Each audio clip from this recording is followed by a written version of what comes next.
Pour conclure ces 3 jours d'échange, avant d'aller battre le pavé de la place des Nations, je voudrais très rapidement partager avec vous une rencontre que j'ai faite ici même hier au desk d'accueil.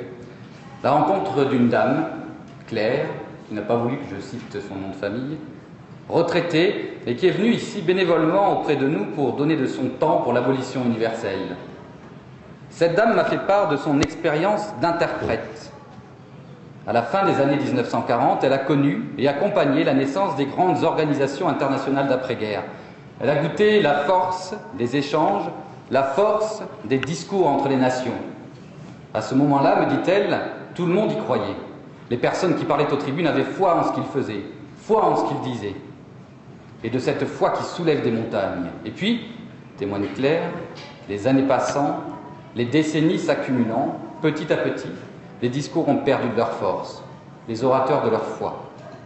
Mais aujourd'hui, à Genève, Claire a ressenti la force des premières années de sa carrière, la force de ceux qui ont la foi, la force de ceux qui sont convaincus qu'en œuvrant tous ensemble, on peut faire progresser nos sociétés pour accéder enfin à une justice humaniste et bannir de tous les pays la pire des tortures infligées à l'être humain, celle de la mise à mort. Et aujourd'hui, si Claire a pu retrouver cette flamme, c'est grâce au travail admirable mené par la Coalition mondiale contre la peine de mort, qui, en lien avec sa centaine de membres du monde entier, a travaillé à composer le programme de ces rencontres, qui a fait vivre nos rencontres des voix de la foi de plus de 100 intervenants du monde entier.